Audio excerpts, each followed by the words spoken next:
출애굽기 20장 18절에서 26절.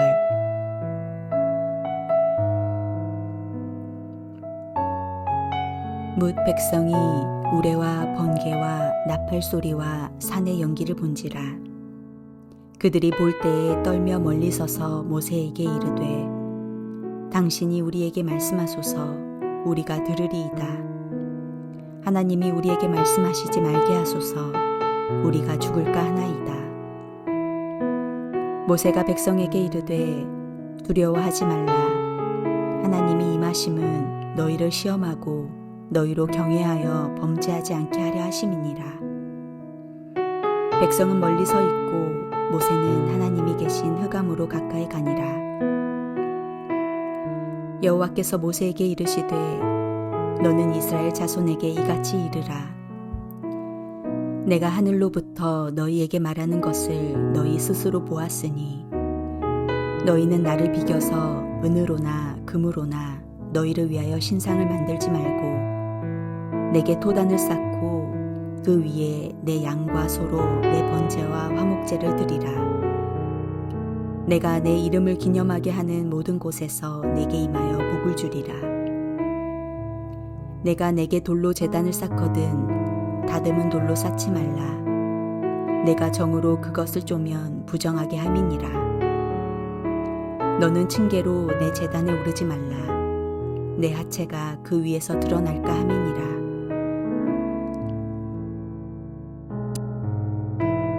이스라엘 백성들은 3일간의 준비 기간을 거쳐서 시내산 중턱에서 여호와 하나님의 음성을 직접 듣게 되었습니다.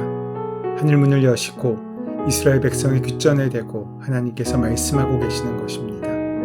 불과 9개월 전 이스라엘 백성들이 애굽 땅에 머물 때에 하나님께서 모세를 통하여 당신을 소개하실 때에는 아브라함의 하나님, 이삭의 하나님, 야곱의 하나님이라고 소개하셨습니다.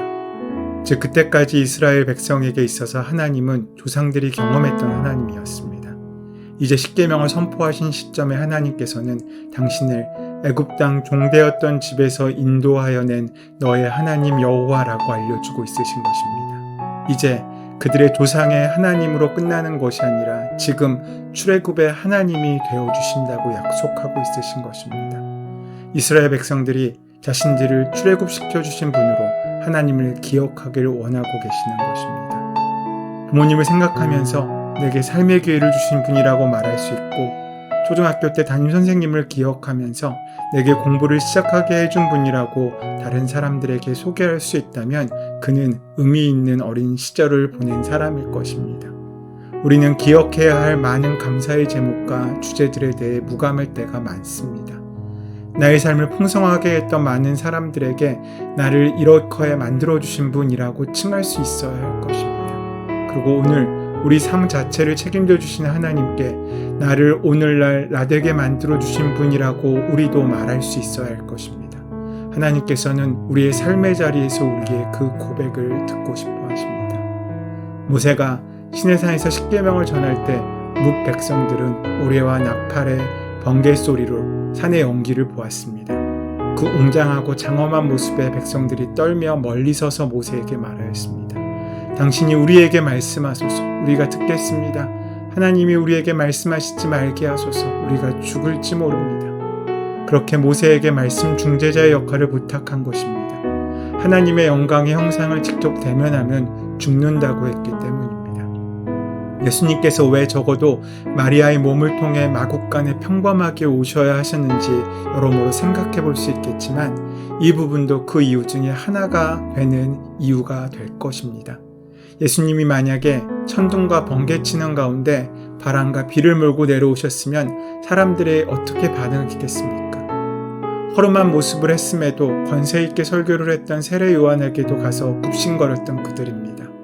세례 요한의 서슬퍼런 호령에 민중들은 모두 모여 주여 하며 따랐습니다.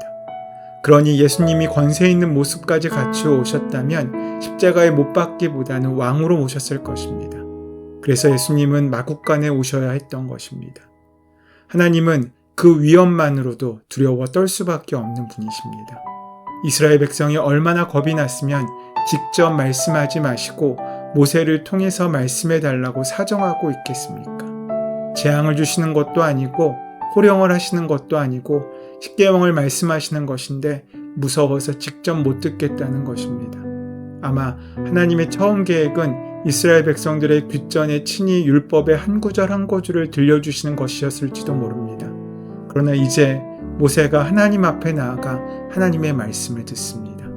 그렇게 두려워 떠는 백성에게 모세가 말합니다. 두려워하지 말라. 하나님의 임하심은 너희를 시험하고 너희로 경외하여 범죄하지 않게 하려 하심이라. 왜 성도에게 가끔 두려운 일이 펼쳐집니까? 그것은 두렵게 하시기 위해서가 아니라 우리의 믿음을 시험하고 하나님을 경외함을 잊지 않게 하여 범죄하지 않게 하기 위해서입니다. 그 말을 하고 백성이 멀리 선 상황에서 모세가 하나님께 계신 흑암으로 가까이 갔습니다. 왜 하나님이 계신 곳에 흑암이 펼쳐졌겠습니까? 하나님의 영광의 빛을 감추어 사람이 가까이 할 수 있도록 하기 위해서였습니다. 그처럼 하나님께서는 때론 은밀하게 숨어서 역사하실 때가 많습니다. 모세가 하나님과 이스라엘 백성 중간에서 그 간격을 좁히려고 지금 애쓰고 있습니다. 주의 종들이란 무엇을 하는 사람입니까? 하나님과 평신호들 사이를 좁혀놓는 일을 하고 있는 사람입니다. 모세가 혹 하나님은 두려운 분이야. 나는 그분하고 가까운 사이야. 그러니 너희들은 나하고 같은 급에 있을 수 없어. 내 말을 잘 들어. 하고 자신의 위치를 이용했다면 어떠하겠습니까?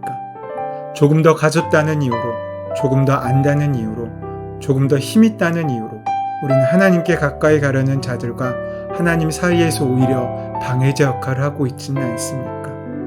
모세는 중간에서 하나님을 두려워할 대상이 아니라 가까이 해야 할 대상임을 말하고 있는 것입니다. 모세의 두려워 말라는 말을 통해 모세가 쓸데없이 자신의 카리스마를 조작하거나 하나님 다음 자리에 앉아 백성들을 좌지우지하고 있지 않다는 것을 알 수 있습니다. 하나님께 가까이 갔을 때 하나님께서 모세에게 말씀하십니다. 23절 말씀입니다. 너희는 나를 비겨서 은으로나 금으로나 너희를 위하여 신상을 만들지 말고. 하나님은 다른 신의 우상 제작도 금하셨지만 하나님을 형상화한 우상 제작도 금하셨습니다. 하나님을 어떤 모습으로 제한할 수 있다면 우리는 그렇게 만들 것입니다. 우리는 하나님을 눈으로 보고 싶고 경험하고 싶기 때문입니다. 하지만 그때 우리는 우리의 경험 안에 하나님을 제한하고 맙니다. 그렇다면 우리는 우리의 세계 안에 갇혀 하나님의 크신 은혜를 경험할 수 없습니다.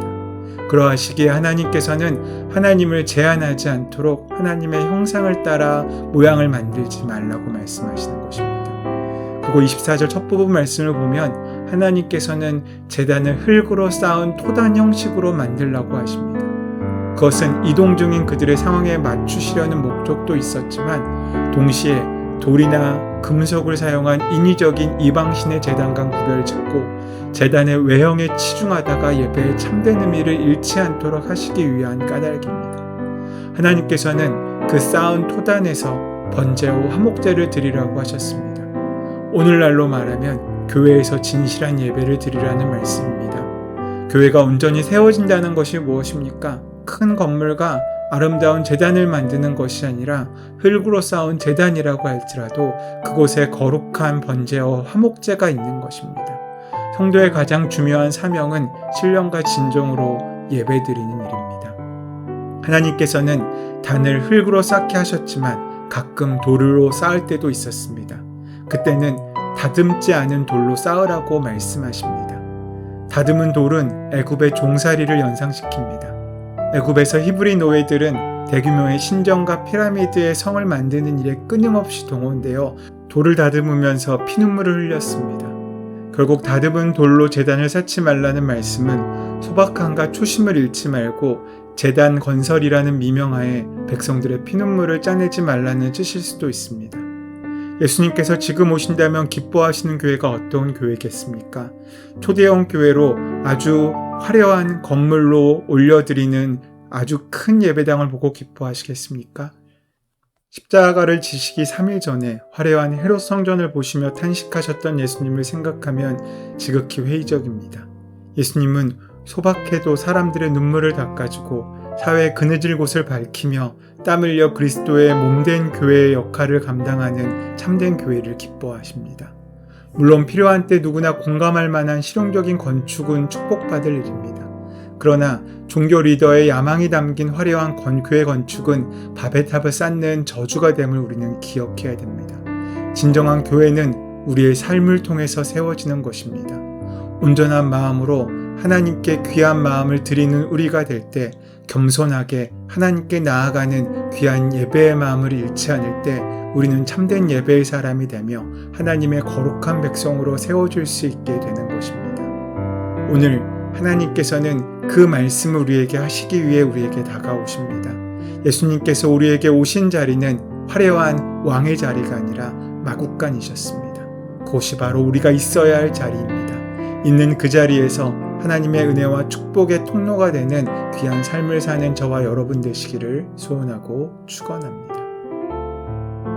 은혜의 주님, 우리가 주님을 그저 멀리서 바라보는 자가 되지 않게 도와주시옵고 가까이 주의 음성을 듣고 그 말씀을 이루어가는 삶을 살 수 있도록 역사하시고 동행하여 주시옵소서. 우리 주 예수 그리스도의 이름으로 기도드립니다. 아멘. 이제 오늘 허락하신 말씀을 함께 깊이 묵상하심으로 오늘 나에게 주시는 말씀으로 만나시기 바랍니다. 우리 삶의 모든 문제와 간구를 이 시간 하나님께 온전히 맡기시며 기도하는 시간 가지도록 하겠습니다. 함께 기도합니다.